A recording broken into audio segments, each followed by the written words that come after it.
Bridge হওয়ার পর নৌপথের যেই ধসটা নেমেছে, এটা উল্লসিত হওয়ার কিছু নাই। টেকসই পরিবেশ বান্ধব মাধ্যমটাকে কিন্তু আমরা নষ্ট করে ফেলছি। এইবার বাজেটের ফোকাসটা হওয়া উচিত নৌ স্মার্ট উন্নয়ন হলো, আমি দ্রুত গতিতে চলবো, নিরাপদেও থাকবো। ব্যবসাকে সহজীকরণ, পণ্য পরিবহনকে দ্রুত করা, আমাদের সেবার মান উন্নত করা, এগুলো আমাদের একটা হোলিস্টিক অ্যাপ্রোচ নিয়েই আমরা এই লজিস্টিক পলিসি নির্ধারণ করছি। বাজেটে সবসময় সড়ক ও সেতু বিভাগ সর্বোচ্চ গুরুত্ব পেলেও তুলনামূলক বঞ্চিত রেল, নৌ পরিবহন, আকাশপথ। যোগাযোগ বিশেষজ্ঞরা বলছেন, বাজেটে নৌপথ নিয়ে আলাদা পরিকল্পনা করা উচিত। এ নিয়ে এখন সকালে থাকছে বিস্তারিত। পুরো আয়োজনের সঙ্গে আছে আমি উজ্জ্বল হাফিজ।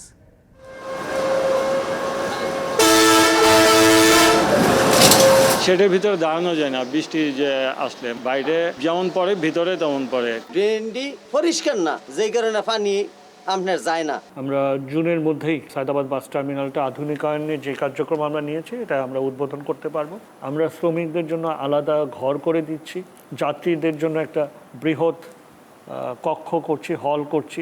টার্মিনালের মধ্যে যে বিশৃঙ্খলভাবে হাজার হাজার মালিকের বাসগুলিকে রাখা হয়, সেখানে কোনো রকম নিয়ন্ত্রণ নাই। সময়াবদ্ধ বলা হচ্ছিল আগামী ডিসেম্বর থেকে বাস রুট ফ্র্যাঞ্চাইজ হয়ে যাবে। কাজ শেষের আগেই খুলছে সায়দাবাদ বাস টার্মিনাল। তবে অভিযোগের সুর বাস মালিকদের কণ্ঠে। যদিও মেয়রের দাবি কাজ শেষ প্রায় শতভাগ। পরিবহন বিশেষজ্ঞদের মতে বাস টার্মিনাল আধুনিকায়নের চেয়ে দরকার পরিবহন খাতকে নিয়ন্ত্রণে আনা। এ নিয়েও রয়েছে প্রতিবেদন। তবে শুরুতেই থাকছে যোগাযোগের খাতের বাজেট প্রসঙ্গ। স্বাধীনতার পর প্রত্যেক বাজেটে গুরুত্ব পেয়ে আসছে পরিবহন যোগাযোগ খাত, যার মধ্যে সবচেয়ে বেশি বরাদ্দ দেওয়া হয় সড়ক, মহাসড়ক ও সেতু বিভাগকে। বিপরীতে তুলনামূলকভাবে বঞ্চিত রেল, নৌ পরিবহন ও আকাশপথ। যোগাযোগ বিশেষজ্ঞরা বলছেন, বাজেটে নৌপথ নিয়ে আলাদা পরিকল্পনা করা উচিত। পরিবহন খাতে সমন্বিত বরাদ্দ না রাখা হলে উন্নত দেশে পৌঁছাতে বেগ পেতে হবে। বাকিটা জানাচ্ছেন মাহমুদ রাকিব।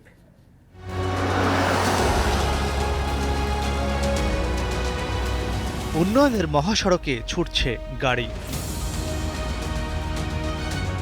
প্রশস্ত রাস্তা আর একটু পরপর উড়াল সড়ক, যা দিয়ে দেশের এক প্রান্ত থেকে আরেক প্রান্তে বাধাহীনভাবে ছুটছে পণ্যবাহী থেকে শুরু করে যাত্রী পরিবহন। গত দেড় দশকে দেশের মহাসড়কে উন্নত বিশ্বের যোগাযোগ ব্যবস্থার সব ছোঁয়াই লেগেছে, তাই বেড়েছে গতিও। মূলত স্বাধীনতার পর থেকে এখন পর্যন্ত হওয়া 53টি বাজেটেই পরিবহন ও যোগাযোগ খাতের মধ্যে সব সময়ই সর্বোচ্চ গুরুত্ব পেয়েছে সড়ক, মহাসড়ক ও সেতু বিভাগ। তবে ঠিক বিপরীত চিত্র যোগাযোগ খাতের সবচেয়ে কম খরচ হিসেবে পরিচিত নৌ পরিবহনে।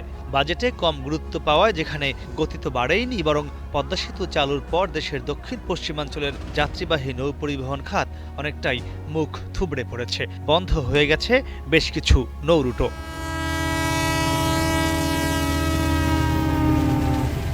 আর নৌয়ের চেয়ে তুলনামূলক রেলপথে বাজেটে বেশি বরাদ্দ দেয়া হলেও এ পথে গতি তেমনটা বাড়েনি। ধারাবাহিকভাবে চলা দুর্নীতি ও কর্তৃপক্ষের অবহেলায় রেল মাথা তুলে দাঁড়াতে পারছে না বলে অভিযোগ রয়েছে।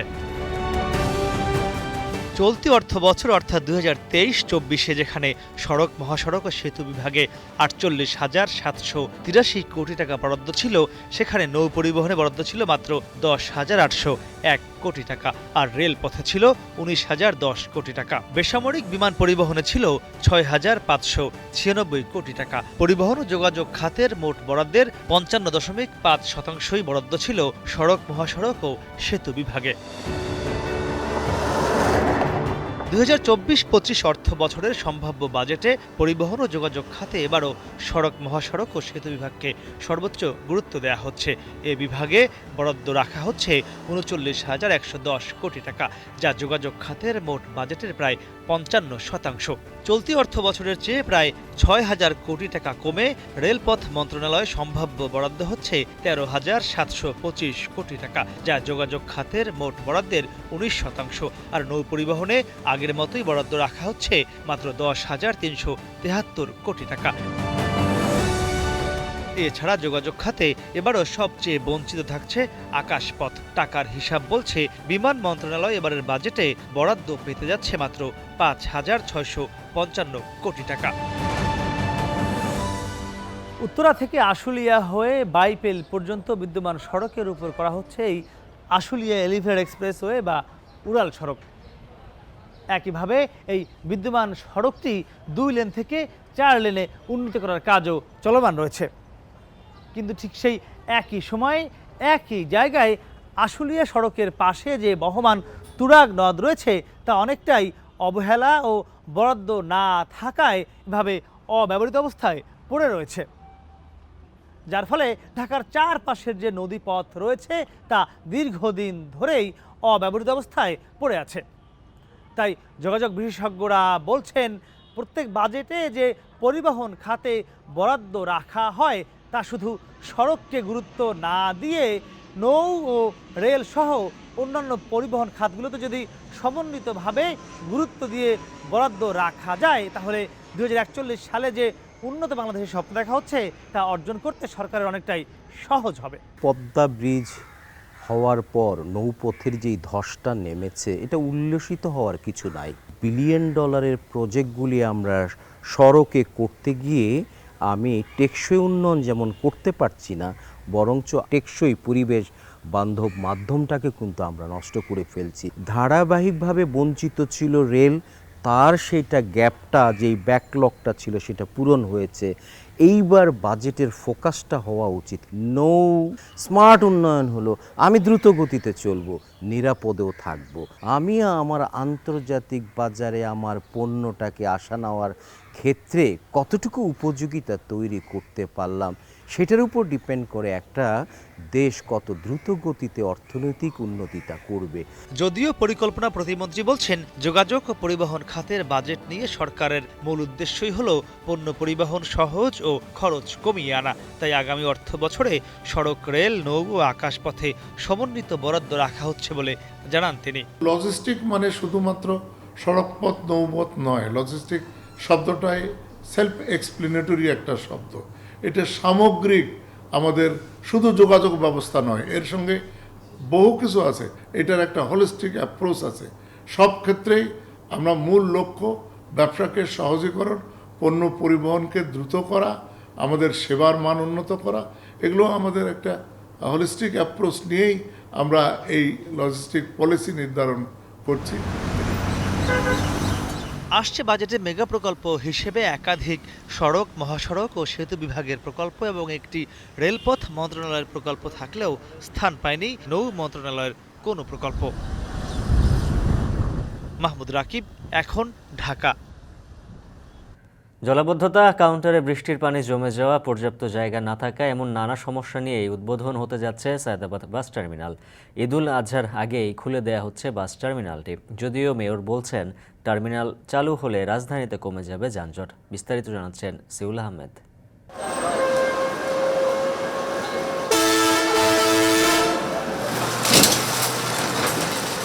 2022 সালে সায়দাবাদ বাস টার্মিনালের আধুনিকায়নের কাজ শুরু হয়। আধুনিক এই টার্মিনালটি এখন উদ্বোধনের অপেক্ষা। অথচ সরজমিনে ঘুরে দেখা যায় ভিন্ন চিত্র। এখনও অনেক জায়গাতেই কাজ শেষ হয়নি। বাস কর্তৃপক্ষদের মাঝে রয়েছে বিভিন্ন অভিযোগ। অনেকেই জানান, এখনও বৃষ্টি হলে পানি জমে সৃষ্টি হয় জলাবদ্ধতা। এছাড়াও তৈরি হয়নি বাস স্ট্যান্ডের নতুন গেট। আগে পানি জমতো, এখন আবার ওই যে নতুন করে ড্রেন করছে, কিন্তু ড্রেনটি পরিষ্কার না, যেই কারণে পানি আপনার যায় না। একটা গাড়ি যদি 260 টাকা ভাড়া, আসতে যদি 260 টাকা হয়, যাইতে যদি 260 টাকা হয় বাধ্যতামূলক, এই গাড়িটা কোনো যাত্রী পাচ্ছে না, তাহলে এই ব্যবসাটা কি ধরে রাখা যাবে? এই যে প্ল্যাটফর্মে বসা আছেন, এই প্ল্যাটফর্মে যখন বৃষ্টি পড়ে তখন বাইরে থেকে যে বৃষ্টিটা পড়ে মনে হয় যে বাইরে থেকে আগে ঘরে ভিতর পড়ে বেশি। এই উপর দিয়ে সাইড দিয়ে সব দিক দিয়ে বৃষ্টি বাদল সবসময় আসে, দর তুফানের সময় বসা মুশকিল। টার্মিনালের ভিতরে পানি জমে না, কিন্তু পানি জমে আমাদের শেডের ভিতরে দাঁড়ানো যায় না। বৃষ্টি যে আসলে মানে বাইরে যেমন পড়ে ভিতরে তেমন পড়ে। যদিও মেয়রের দাবি কাজও শেষ প্রায় শতভাগ, শুধু বাকি আছে আধুনিক লাইট প্রতিস্থাপনের কাজ। যে একটি বাস 30 মিনিট সময় পাবে, এই 30 মিনিটের মধ্যে সে যাত্রী ওঠানামার কাজটা করবে তার নির্ধারিত বাস বেতে। আমরা শ্রমিকদের জন্য আলাদা ঘর করে দিচ্ছি, সেখানে তারা বিশ্রাম নিতে পারবে, সেখানে তাদের খাবার দাবারের ব্যবস্থা থাকবে, শৌচালয় থাকবে, এই সকল সুযোগ সুবিধা করে দিচ্ছি। আমরা যাত্রীদের জন্য একটা বৃহৎ কক্ষ করছি, হল করছি, যেখানে যাত্রীরা এসে বোর্ডে তাদের সময়সীমাগুলো দেখতে পারবে এবং আমাদের নিয়ন্ত্রণ কক্ষ থেকে সামগ্রিকভাবে নিরাপত্তা সহ সকল সুযোগ সুবিধা দেওয়া হচ্ছে যাত্রীদের, শ্রমিকদের, মালিকদের। রাজধানীর সায়দাবাদ বাস টার্মিনাল প্রায় 10 একর জমির উপরে এটি নির্মিত হয়। রাজধানীর যে কোনো প্রান্ত থেকে খুব সহজেই সায়দাবাদ বাস টার্মিনালে পৌঁছানো যায়।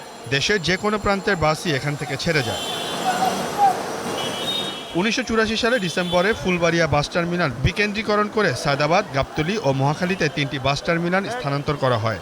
প্রায় 3 যুগ পর 2 বছর আগে 30 কোটি টাকা প্রকল্প সায়দাবাদ বাস স্ট্যান্ডটি আধুনিক করার কাজ হাতে নেয় ঢাকা দক্ষিণ সিটি কর্পোরেশন। এতে থাকছে গাড়ি রাখার শেড, টিকিট কাউন্টার, চালকদের বিশ্রামঘর, খাবার দোকান, গণশৌচাগার সহ আধুনিক সব সুযোগ সুবিধা। তবে মেয়র মনে করেন আধুনিক সায়দাবাদ বাস টার্মিনাল চালু হলে রাজধানীতে যানজট কমে যাবে।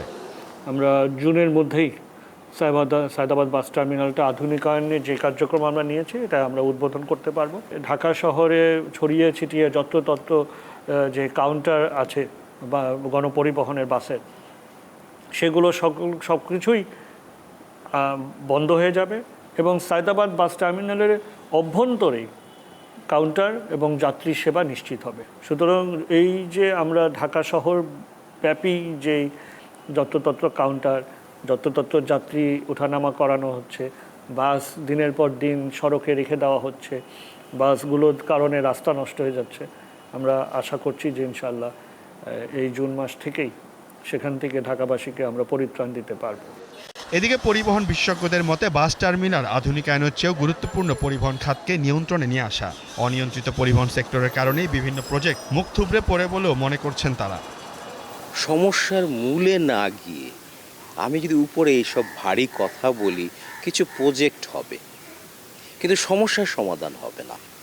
কারণ মূল কারণ কিন্তু টার্মিনাল না, মূল কারণ হলো টার্মিনালের মধ্যে যে বিশৃঙ্খলভাবে হাজার হাজার মালিকের এই ধরনের বাসগুলিকে রাখা হয়, সেখানে কোনো রকম নিয়ন্ত্রণ নাই।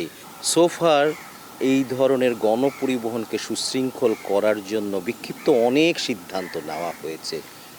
সময়াবদ্ধ বলা হয়েছিল আগামী ডিসেম্বর থেকে বাস রুট ফ্র্যাঞ্চাইজ হয়ে যাবে। যেই কারণে হয়নি, সেই কারণটা উদ্ঘাটন যদি করেন তাহলে এই টার্মিনালগুলি ঢাকার বাইরে সরিয়ে যে বিনিয়োগটা করবেন এবং যা প্রত্যাশা করছেন সেটা অর্জন হবে। সায়দাবাদ ছাড়াও আরও 2টি আন্তঃ টার্মিনাল বাস স্ট্যান্ড আধুনিকায়নের কাজ হাতে নিয়েছে ঢাকা দক্ষিণ সিটি কর্পোরেশন। একটি কাঁচপুরে, অপরটি কেরানীগঞ্জে। কোরবানি ঈদের আগেই প্রায় 30 কোটি টাকা ব্যয়ে রাজধানীর এই সায়দাবাদ বাস টার্মিনালকে নতুন করে রূপ দিতে যাচ্ছে ঢাকা দক্ষিণ সিটি কর্পোরেশন। আর স্বয়ংক্রিয় টোল আদায় খরচ হচ্ছে আরও 1 কোটি টাকা।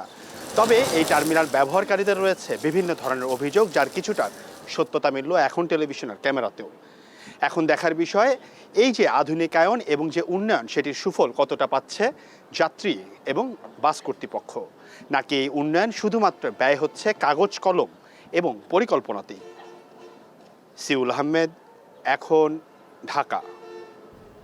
শুক্রবার দিনভর অনিশ্চয়তায় কেটেছে কর্মী ভিসায় মালয়েশিয়া যাবার প্রক্রিয়ায় থাকা বহু মানুষের।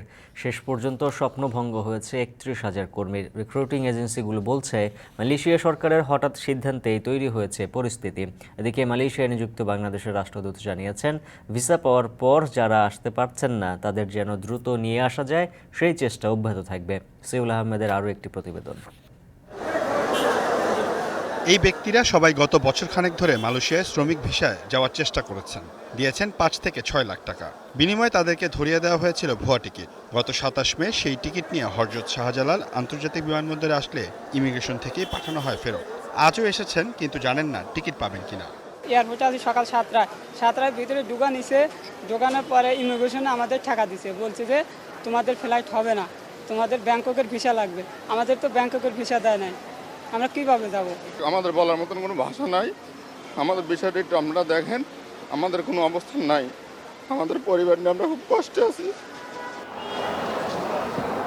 আল হেরা নামক রিক্রুটিং এজেন্সির এই প্রতিনিধি দায় এড়িয়ে জানান, এটা ভুল বোঝাবুঝি।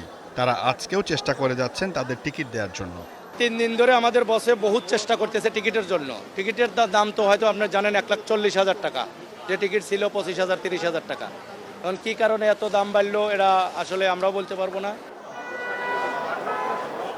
শুক্রবারের পর বাংলাদেশ সহ 15টি দেশের শ্রমিকরা প্রবেশ করতে পারবেন না মালয়েশিয়ার শ্রমবাজারে। তাই শেষ দিনে অনেকেই টিকিট না পেলেও ভিড় করেছেন বিমানবন্দরে। কিন্তু অধিকাংশ মানুষই জানেন না কখন পাবেন তার কাঙ্ক্ষিত টিকিট। প্লেন টিকিট এখনো পাই নাই। কালকে বলছিল 9টার ভিতরে আসতে, 9টার ভিতরে পৌঁছাইছিলাম। পরে আমাদের সে মালিক বলল যে তোমাদের কালকে 10টায় ফ্লাইট দিবেন। আমি সেই অবস্থার পর আছি, দেখা যাক, আল্লাহ ভরসা, এখনো হাল ছাড়িনি। 11টার সময় আমাদের ফ্লাইট হওয়ার কথা, কিন্তু এই পর্যন্ত টিকিট পাই নাই। বলছে যে আসলেই টিকিট দিব, তো আমরা তো অপেক্ষা করতেছি, আমরা টিকিট পাচ্ছি না।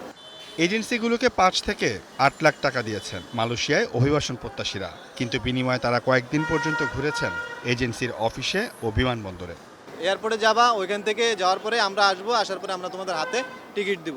এখন আমরা তো এখনো নিশ্চিত হতে পারলাম না যে আসলে আমরা মালয়েশিয়া যাইতে পারবো কি যাইতে পারবো না। এখন ফোন দিছে, ওরা বলছে কি তা অপেক্ষা করেন, শুধু অপেক্ষা করেন। এই অপেক্ষাতে আছি। দুইজনের 12 লক্ষ টাকা দিছি। সর্বশেষ কথা হলো যে সে আমাদের একজনের কাছে মাফি চাইছে যে আসলে আমি ক্ষমা চাই, আমি নিতে পারতেছি না। অন্যদিকে এজেন্সিগুলো বলছে হুট করে মালয়েশিয়া এই সিদ্ধান্ত দেওয়ায় তারা কিছুটা ঝামেলায় পড়েছেন।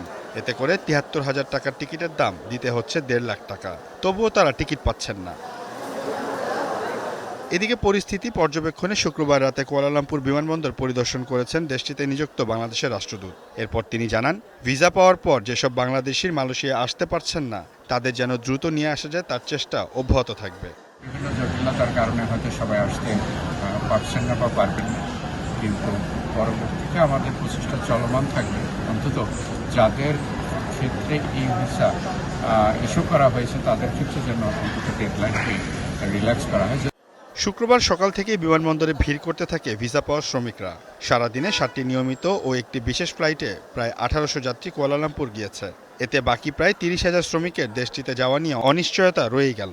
রাত 11টার একটু পরে শেষ ফ্লাইটটি কুয়ালালামপুরের উদ্দেশ্যে রওনা দিলে যারা যেতে পারেননি তারা সকলেই নিজ নিজ গন্তব্যে চলে যায়। এতে সারাদিনের ভিড় কমে যায় বিমানবন্দর এলাকায়। সিউল আহমেদ, এখন, ঢাকা। উজান থেকে নেমে আসা পাহাড়ি ঢলে এবার বন্যার পানি ঢুকেছে সিলেট নগরীর বিভিন্ন এলাকায়। আশ্রয় কেন্দ্রে উঠতে শুরু করেছেন বন্যা কবলিত মানুষ। এদিকে সুনামগঞ্জের ছাতকে ডুবে গেছে নিম্নাঞ্চলের রাস্তাঘাট। বিস্তারিত জানাতে সিলেটের তালতলা থেকে যুক্ত হয়েছেন রাকিবুল রাফি, আর সুনামগঞ্জের সুরমা নদীর পাড়ে আছেন লিপসন আহমেদ। শুরুতেই যাচ্ছি রাফির কাছে। রাফি, জানাবেন সিলেট নগরীর কোন কোন এলাকায় বন্যার পানির প্রবেশ করেছে আর কি পরিমাণ মানুষ আশ্রয় কেন্দ্রে অবস্থান নিয়েছেন? উজ্জ্বল, আপনি জানেন যে ভারতের যে পানির ঢল সেটি কিন্তু সিলেটের 5টি উপজেলার বন্যা কবলিত স্থান থেকে কিন্তু এখন সুরমা নদীর পানি বেড়ে সিলেট শহরে প্রবেশ করেছে এবং বিভিন্ন এলাকায় সিলেট শহরে প্রবেশ করেছে এবং এরই সাথে সাথে কিন্তু যারা বন্যা কবলিতরা আছেন নিম্নাঞ্চলে, অর্থাৎ উত্তর থেকে দক্ষিণের ঢালে কিন্তু সিলেট প্রাকৃতিকভাবেই অবস্থিত এবং সেই দক্ষিণের ঢালে যারা আছে মানুষরা তারা অবস্থান করছেন বন্যা কবলিত আশ্রয় কেন্দ্রতে। এবং আমি যদি আপনাদেরকে একটু জানিয়ে রাখি যে সিলেটে আজকে সকালে বৃষ্টিপাত হয়েছে এবং সুরমার পানি কিন্তু 2 সেন্টিমিটার উপর দিয়ে প্রবাহিত হয়েছে, অর্থাৎ 6 সেন্টিমিটার দিয়ে উপর দিয়ে প্রবাহিত হচ্ছে এবং 30 তারিখ 78.2 মিলিমিটার বৃষ্টিপাত হয়েছে এবং 31 তারিখ হয়েছে 65.5 মিলিমিটার। এবং আবহাওয়া অফিস জানিয়েছেন যে গত 3 দিন কিন্তু সিলেটে 40 থেকে 50 কিলোমিটার বেগে ঝড় ভারী বৃষ্টিপাত বয়ে যেতে পারে। এবং আমি যদি আপনাকে একটু জানাই যে সুরমা নদীর পানি বিভিন্ন এলাকায় ঢুকতে শুরু করেছে। এর মধ্যে রয়েছে নগরীর অভিজাত এলাকা হিসেবে পরিচিত উপশহরের C block, D block, E block, Jatarpur, Topkhana, Masimpur, Sobhanighat, Taltala ও শেখঘাট, কাজির বাজার এলাকা। এবং মধ্যরাত থেকে কিন্তু সুরমা নদীর তীরবর্তী এলাকা, উপশহর, যতরপুর, তোপখানা, সোবানীঘাট এলাকার সড়ক ও বিভিন্ন বাসা বাড়ি, দোকানপাট, বিভিন্ন শিক্ষা প্রতিষ্ঠান ও মসজিদে পানি প্রবেশ করে এবং এতে বিপাকে পড়েছেন প্রায় নগরের বাসিন্দারা এবং অনেকেই আত্মীয় স্বজন আছেন যারা বাসায় আছেন। এবং নগরীর 15 নম্বর ওয়ার্ডের কিশোরী মোহন সরকারি প্রাথমিক বিদ্যালয়ে উঠেছে কয়েকটি পরিবার এবং একই ওয়ার্ডের মতিন মিয়া কলোনির 40টি পরিবার পার্শ্ববর্তী 29 নম্বর বাসায় আশ্রয় নিয়েছেন কেউ কেউ। এবং সিলেট সিটি কর্পোরেশনের সাথে আমরা যোগাযোগ করেছিলাম। জনসংযোগ কর্মকর্তা বলেছেন যে ঝুঁকিপূর্ণ ওয়ার্ডগুলোতে কাউন্সিলরদের মাধ্যমে আশ্রয় কেন্দ্রগুলো প্রস্তুত করা হয়েছে এবং ইতিমধ্যে অনেকে আশ্রয় কেন্দ্রে পরিবার নিয়ে উঠতে শুরু করেছেন। এবং তিনি আরও জানান যে আশ্রয় কেন্দ্রগুলোতে শুকনো খাবার ও বিশুদ্ধ পানি এবং প্রাথমিক চিকিৎসা সহ ঝুঁকিপূর্ণ এলাকাগুলোতে উদ্ধার কার্যের জন্য নৌকার ব্যবস্থা করা আছে এবং আরেকটু যদি আমি জানাই তাহলে পানি উন্নয়ন বোর্ডের কাছ থেকে আমরা যেটা জেনেছি যে সিলেটে ভারতে গত চেরাপুঞ্জিতে বৃষ্টিপাতের পরিমাণ ছিল প্রায় 193 মিলিমিটার এবং এটা কমতে শুরু করেছে এবং যদি পরবর্তীতে বাড়ে তাহলে কিন্তু সিলেট শহরের যে জলাবদ্ধতা সেটা কিন্তু আরও অবনতির দিকে যেতে পারে। তো এই ছিল আমার কাছে সিলেটের জলাবদ্ধতার সর্বশেষ পরিস্থিতি। উজ্জ্বল। এবারে সুনামগঞ্জের চিত্র জানবো লিপসন আহমেদের কাছ থেকে। লিপসন, ছাতকের নিম্নাঞ্চলের রাস্তাঘাট তো পানিতে ডুবে গেছে, যোগাযোগ ব্যবস্থার কি পরিস্থিতি, সার্বিক চিত্র জানাবেন।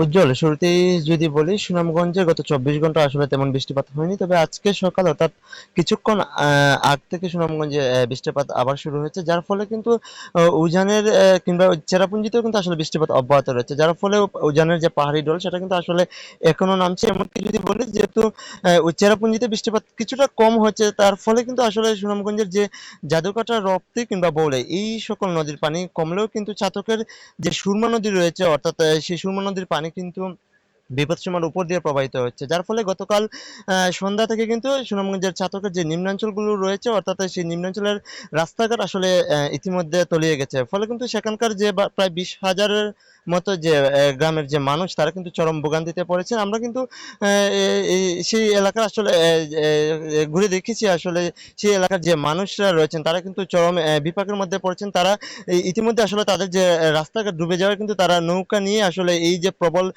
যে স্রোত অর্থাৎ এই স্রোতের গতি বের করে কিন্তু তারা আসলে বাজার কিংবা অন্যান্য যে তাদের যে জায়গা অর্থাৎ অনেক শিক্ষার্থীরাও দেখেছি আমরা তারা শিক্ষা প্রতিষ্ঠানেও আসলে যাচ্ছে। তবে এই যে ঝুঁকি নিয়ে তারা যাচ্ছে, তারা যেটি বলছেন যে পানি আসলে যেভাবে বাড়ছে এতে কিন্তু যে কোনো সময় তাদের যে বসত ভিটা সেই বসত ভিটা আসলে তলিয়ে যেতে পারে। তবে পানি উন্নয়ন বোর্ড যেটি বলছে যে অন্যান্য নদীর পানি কমলেও আসলে ছাতকের সুরমা নদীর পানিতে আসলে সেখানকার যে নিম্নাঞ্চল সেটি কিন্তু আসলে তলিয়ে যাওয়ার শঙ্কা রয়েছে। তবে আজকে যেহেতু বৃষ্টিপাত অব্যাহত রয়েছে, পাহাড়ি ঢল নামছে, এতে কিন্তু আজকে দুপুর কিংবা বিকেল নাগাদ কিন্তু আসলে এই অঞ্চলের যে বসত ভিটা রয়েছে সেই বসত ভিটা কিন্তু আসলে গড়বাড়ি আসলে তলিয়ে যেতে পারে। তবে উপজেলা নির্বাহী কর্মকর্তা যেটি বলছেন তারা কিন্তু তাৎক্ষণিক যে অঞ্চল আসলে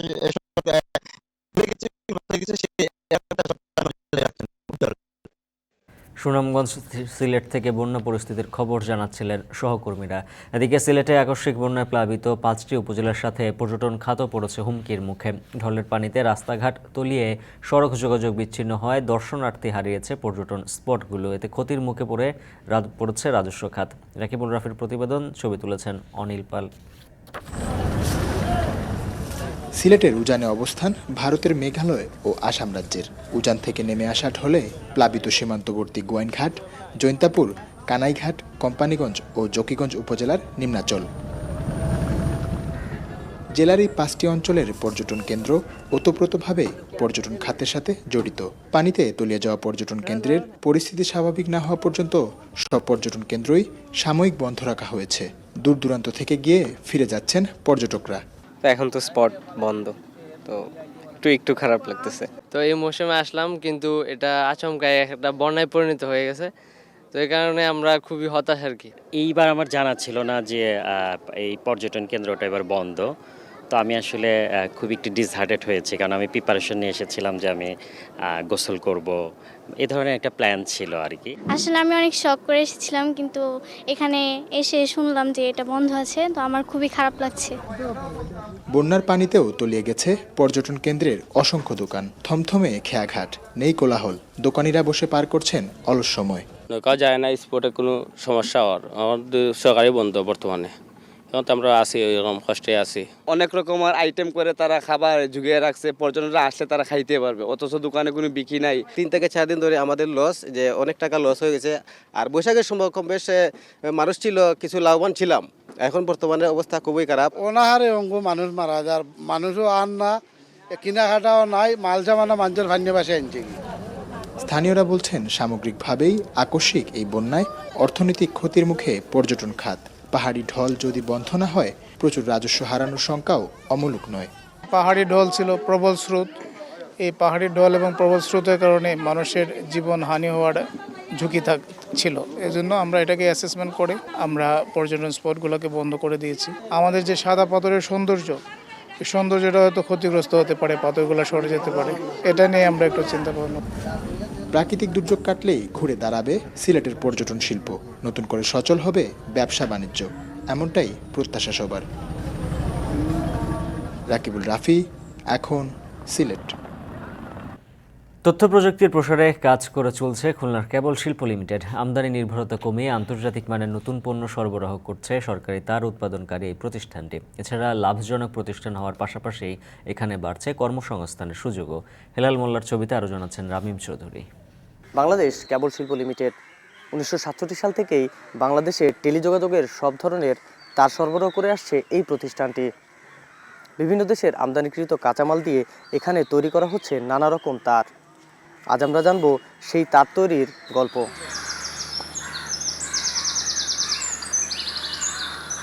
খুলনার শিরোমণি এলাকার ভৈরব নদীর পাড় ঘেঁষে স্থাপন করা হয়েছে বাংলাদেশ কেবল শিল্প লিমিটেড। প্রধান গেট দিয়ে ঢুকতেই চোখে পড়বে সারি সারি দেশি বিদেশি নানা গাছের মনোরম দৃশ্য।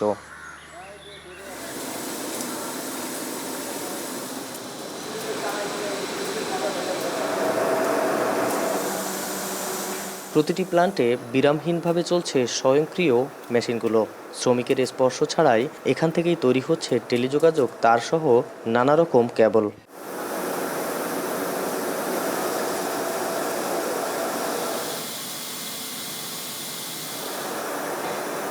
1967 সালে তৎকালীন পাকিস্তান সরকার ও পশ্চিম জার্মানির একটি প্রতিষ্ঠানের যৌথ উদ্যোগে এই কেবল কারখানায় স্থাপন করা হয়। তবে 1972 সাল থেকে বাণিজ্যিকভাবে আন্তর্জাতিক মানের টেলিযোগাযোগ কপার কেবল উৎপাদনের মাধ্যমে যাত্রা শুরু করে প্রতিষ্ঠানটি।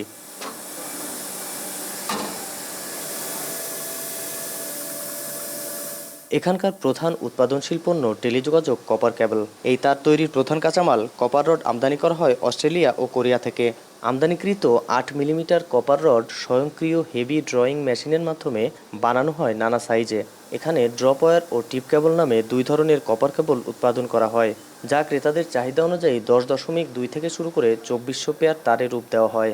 পরে তা ড্রামে জড়িয়ে সরবরাহ করা হয় সারা দেশে।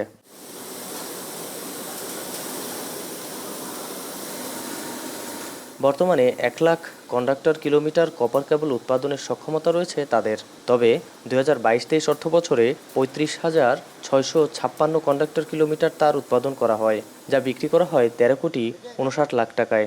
এই কপার কেবলটার মেইন আমাদের গ্রাহক হচ্ছে বিটিসিএল। এছাড়া মেট্রো রেলে আমাদের কপার কেবলটা যাচ্ছে। এছাড়া 3rd টার্মিনাল যে আমাদের সদর শাহজালাল ইন্টারন্যাশনাল এয়ারপোর্ট, সেখানে আমাদের কপারটা ডেলিভারি যাচ্ছে। বর্তমানে দেশে টেলিযোগাযোগ তারের চাহিদা কিছুটা কমলেও বেড়েছে অপটিক্যাল ফাইবারের চাহিদা। তাই তো 2011 সাল থেকেই বাংলাদেশ কেবল শিল্প লিমিটেড তৈরি করা শুরু করে এই তার। বিভিন্ন দেশ থেকে এরকম কাঁচামাল আমদানি করে সেগুলো নানা প্রক্রিয়ার মাধ্যমে রূপ দেওয়া হয় তারে, আর সেই তারই পাঠানো হয় গ্রাহক পর্যায়ে। বর্তমানে বাংলাদেশের অধিকাংশ অপটিক্যাল ফাইবারের চাহিদা পূরণ করছে এই প্রতিষ্ঠানটি। এছাড়া কেবল শিল্পে অপটিক্যাল ফাইবারের তার উৎপাদনের পর থেকেই চাহিদার শীর্ষে রয়েছে এটি। জাপান ও চায়না থেকে এই তারের মূল উপকরণ ফাইবার আমদানি করা হয়। 2021-22 অর্থ বছরে এখানে 1,64,000 ফাইবার কিলোমিটার তার উৎপাদন করা হয়। তবে চাহিদা বাড়ার কারণে 2022-23 অর্থ বছরে উৎপাদন গিয়ে দাঁড়ায় 3,83,742 ফাইবার কিলোমিটারে, যার বাজার মূল্য 132,33,41,000 টাকা। এই মুহূর্তে আমাদের হাতে প্রায় 10,000 কিলোমিটারের উপরে কেবলের চাহিদা আছে। এছাড়া আপনার প্রতিনিয়তই বিভিন্ন বেসরকারি প্রতিষ্ঠান, সরকারি প্রতিষ্ঠানের চাহিদা আমরা পাচ্ছি।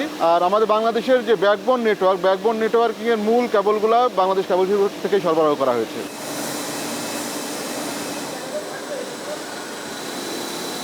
তথ্য প্রযুক্তির উন্নয়নের সাথে সামঞ্জস্যতা রেখে 2019 সালে কেবল শিল্পে পাওয়ার কেবল প্ল্যান্ট স্থাপন করা হয়েছে। এই পাওয়ার কেবল তৈরির প্রধান কাঁচামাল অ্যালুমিনিয়াম ও স্টিল কপার, যা চায়না, দুবাই বা তাইওয়ান থেকে আমদানি করা হয়। এর মাধ্যমে বৈদ্যুতিক ওভারহেড কন্ডাক্টর, সার্ভিস ড্রপ কেবল ও বেয়ার কেবল তৈরি করা হয়। 2022-23 অর্থ বছরে প্রতিষ্ঠানটি থেকে 571 কিলোমিটার কেবল সরবরাহ করা হয়েছে, যার বাজার মূল্য 13 কোটি টাকা। এছাড়াও ফাইবার অপটিক্যাল নেটওয়ার্কের জন্য প্রয়োজনীয় প্যাচকর্ড ও পিকটেইলের মতো বেশ কিছু পণ্য উৎপাদন করছে প্রতিষ্ঠানটি। অন্যান্য ইস্যুর চাইতে আমাদের কপারের গুণগত মানটা অনেক ভালো। ডেস্কো, ডিপিডিসি, নেস্কো এরা তাদের গ্রিডে ব্যবহার করে। পোল থেকে পোলে ব্যবহারের জন্য অ্যালুমিনিয়াম দিয়ে তৈরি যেটা ওয়াস্প, মার্লিন, তারপরে এসিএসআর ডগ, এইগুলো তারা ব্যবহার করছে। বাংলাদেশ কেবল শিল্প লিমিটেডে প্রতি বছরই বাড়ছে লাভের সংখ্যা। 2021-22 অর্থ বছরে কোম্পানিটির মোট আয় ছিল 122 কোটি 90 লাখ টাকা, যা বেড়ে পরবর্তী অর্থ বছরে গিয়ে দাঁড়ায় 203 কোটি 11 লাখ টাকায়। অপটিক্যাল ফাইবারের ব্যাপক চাহিদা বাংলাদেশে। অর্থ বছরের গত জুলাই থেকে শুরু করে এই 30 এপ্রিল পর্যন্ত আমরা 13,000 কিলোমিটার অপটিক্যাল ফাইবার অলরেডি তৈরি করেছি এবং বাংলাদেশের যে নেটওয়ার্ক ডেভেলপমেন্ট কিংবা এক্সপানশনে আমরা সরবরাহ করেছি। বাংলাদেশ কেবল শিল্প লিমিটেডে সব মিলিয়ে কর্মরত রয়েছেন 319 জন। ভবিষ্যতে এ সংখ্যা আরও বাড়বে। তো 4টা পণ্য আছে, আরও 2টা পণ্য আসবে। এই 6টা পণ্য নিয়ে আমরা আপাতত এগোচ্ছি এবং ভবিষ্যতে বাজার বিশ্লেষণ করে আরও নতুন পণ্য উৎপাদন করে যাওয়া যায় কিনা আমরা সেদিকে লক্ষ্য রাখছি। গত 50 বছর ধরে বাংলাদেশ কেবল শিল্প লিমিটেড বিটিসিএল এর নানা প্রকল্প সেনাবাহিনী, নৌবাহিনী, বিজিবি সহ দেশের সরকারি বেসরকারি বিভিন্ন প্রতিষ্ঠানে নিজেদের উৎপাদিত তার সরবরাহ করছে। ইন্টারনেট ও ল্যান্ড নেটওয়ার্কে ব্যবহৃত কেবল তৈরি সহ বেশ কিছু পরিকল্পনা রয়েছে এই প্রতিষ্ঠানের।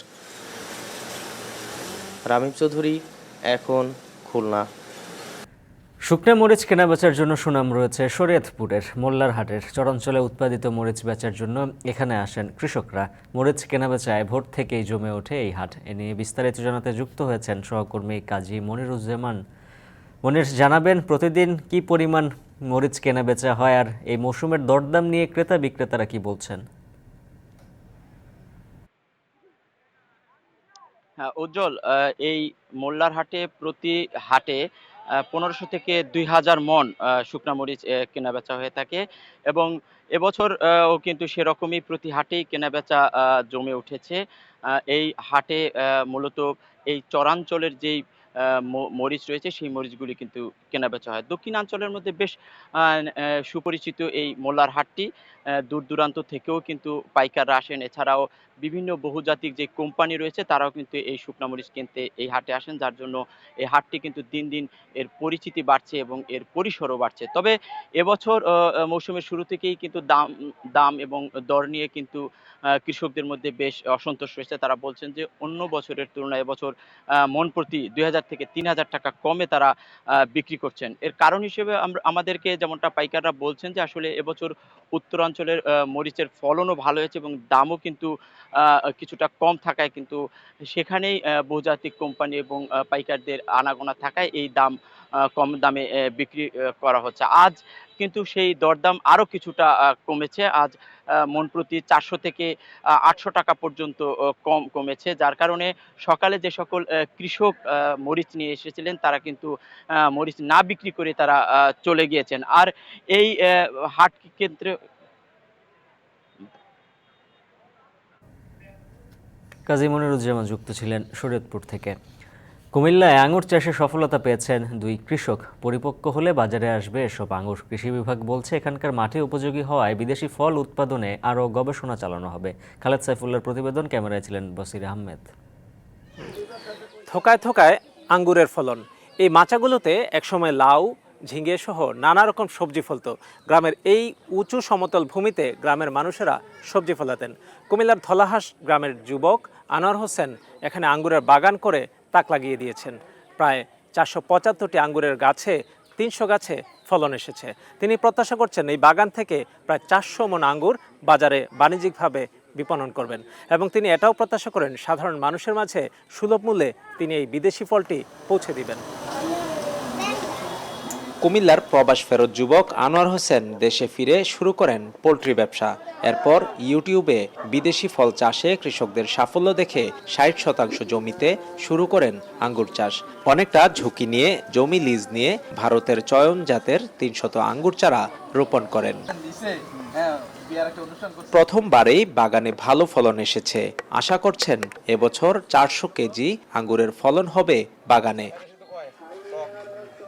গ্রামের মানুষরা শুরুতে বিষয়টি গুরুত্ব না দিলেও এখন প্রতিদিন দূর থেকে আসছেন আঙ্গুর বাগান দেখতে এবং এর চারা সংগ্রহ করতে। আমরা কল্পনা করতে পারি না যে আঙ্গুর যে এত টেস্ট হইবে, কিন্তু এখন দেখতেছি না মাশাআল্লাহ ফলন অনেক সুন্দর, খানাও অনেক মিষ্টি হইতেছে আর কি, সুস্বাদু। আমরা দোয়া করি আনোয়ারও সফলিত হোক, আর আমরাও এখান থেকে দেখার পর আমরা সবাই যে এই জিনিসটা আমরা শিখতে পারি। আমাদের গ্রামে যারাই ওষা জমি আছে প্রত্যেকের এখন আগ্রহ প্রকাশ করছে যে আমি এই 2টা গাছ হলে আঙ্গুর ফল গাছ লাগাবো। বাগান পরিচর্যা ও নিরাপত্তায় কাজ করছেন বেশ কয়েকজন শ্রমিক। ভালো ফলনে তারাও উচ্ছ্বসিত। কলপ দিয়ে আমরা টাইল লাগাইছি, টাইল লাগানোর পর থেকে আলাদা দিলে আমরা চারাও হয়েছে, আলাদা দিলে আমরা ফলনও আলাদা দিলে আঙ্গুরও আলাদা দিয়ে আইছে, যে চারাও আমরা বিক্রি করতেছি। এখন যে ফলনগুলো দেখে অনেক আনন্দ পাই বা কাজ করতে অনেক ভালো লাগে, মানে অনেক খুশি আমি। মাচায় লতানো আঙ্গুর থোকা হালকা বাতাসে দুলছে। বেলে দোআঁশ মাটিতে আঙ্গুরের ফলনে বেশ সাফল্য আসলেও পরিপক্কতার পর তা কতটুকু সুমিষ্ট তা বোঝার জন্য অপেক্ষা করতে হবে আরও কিছুদিন।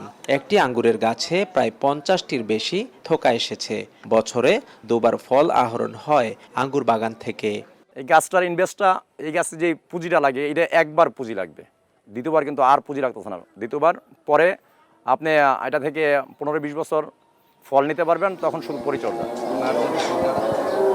বাংলাদেশের মাটি আঙ্গুরের ফলনের জন্য বেশ উপযোগী। বাণিজ্যিকভাবে চাষ করে আগামীতে চমক দেখাতে পারবে কৃষকরা। আঙ্গুর চাষে এই সাফল্য বাজারে বিদেশি এই ফল সাশ্রয়ী দামে পাবেন ভোক্তারা, বলছেন এই উদ্যোক্তা। আমি চেষ্টা করব বাজার থেকে 20-50 টাকা কমে আমি ফল খাওয়াবো, যেহেতু পাইকারি বিক্রি করলে আমার 20-50 টাকা কমে বিক্রি করতে হবে। তো ওই 20-50 টাকা কমটাই আমি জনসাধারণের জন্য উন্মুক্ত করে দেব। কুমিল্লায় শুধু আনোয়ার একা নন। সদর দক্ষিণ উপজেলার বলরামপুর গ্রামের কাজী বিল্লাল হোসেনও আঙ্গুরের ভালো ফলনে এবার আশার আলো দেখছেন। তিনিও আশাবাদী এই মাটিতেই বাণিজ্যিকভাবে আঙ্গুর চাষে কৃষকরা সফল হবেন।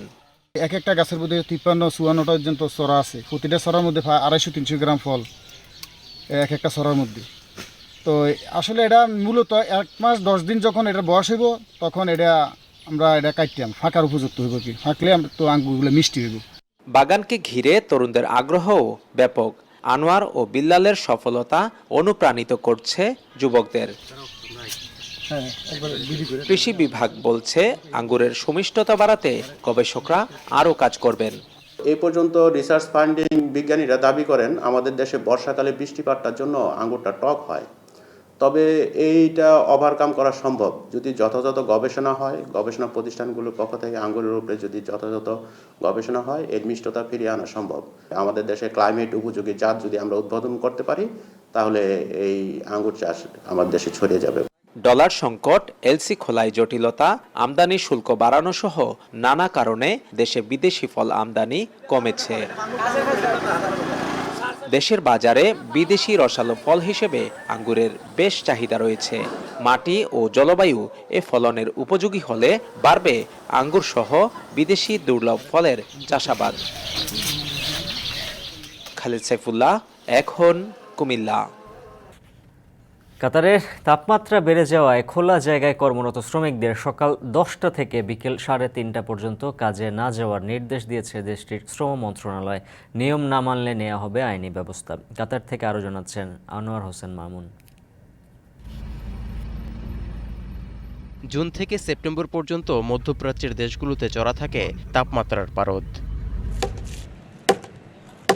এই সময়টায় মরুর দেশগুলোতে সবচেয়ে বেশি উত্তপ্ত আবহাওয়া থাকায় বিপাকে পড়তে হয় খোলা আকাশের নিচে কাজ করা প্রবাসী শ্রমিকদের, যাদের বড় একটি অংশই নির্মাণ খাতের মতো ঝুঁকিপূর্ণ কাজের সঙ্গে যুক্ত।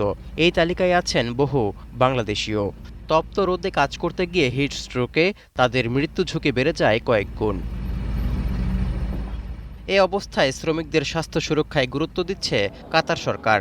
সকাল 10টা থেকে বিকেল 3:30টা পর্যন্ত খোলা জায়গায় কর্মরত শ্রমিকদের বাধ্যতামূলক বিশ্রামের নির্দেশনা দিয়েছে দেশটির শ্রম মন্ত্রণালয়। এতে খুশি রেমিটেন্স যোদ্ধারা। কাতারের যে গরম, যে তীব্র গরম পড়ছে এই সময়ে, এই 3 মাস সত্যি বলার বাহিরে। আমরা শ্রমিকরা যাতে বাইরে কাম না করি, কাতার সরকার এই সিদ্ধান্ত নিয়েছে, এই জন্য কাতার সরকারকে আমরা ধন্যবাদ জানাই। অতিরিক্ত গরমে কাতার সরকারের দেয়া নির্দেশনাটি প্রবাসী শ্রমিকদের মাঝে পৌঁছে দিতে প্রচারণা শুরু করেছে দেশটিতে নিযুক্ত বাংলাদেশ দূতাবাস।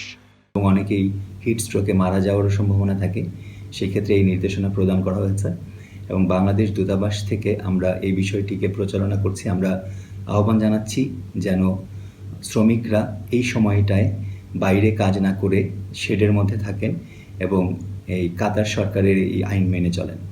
প্রতি বছর গরমের দিনে খোলা জায়গায় কাজের উপর নিষেধাজ্ঞা জারি করে আসছে কাতার সরকার। তবে এবার একটু আগেভাগে এলো এমন সিদ্ধান্ত। 1 জুন থেকে আগামী 15 সেপ্টেম্বর পর্যন্ত দিনের বেঁধে দেওয়া সময়ে কোনো শ্রমিককে বাইরে কাজে পেলে সংশ্লিষ্ট প্রতিষ্ঠান ও কর্মরত শ্রমিকদের বিরুদ্ধে আইনগত ব্যবস্থাসহ জরিমানার বিধান রেখেছে কাতার সরকার। এখন কাতার। সংযুক্ত আরব আমিরাতের আবু ধাবির একটি জ্বালানি স্টেশনে পরীক্ষামূলকভাবে চালু হয়েছে ফুলিং রোবটের ব্যবহার।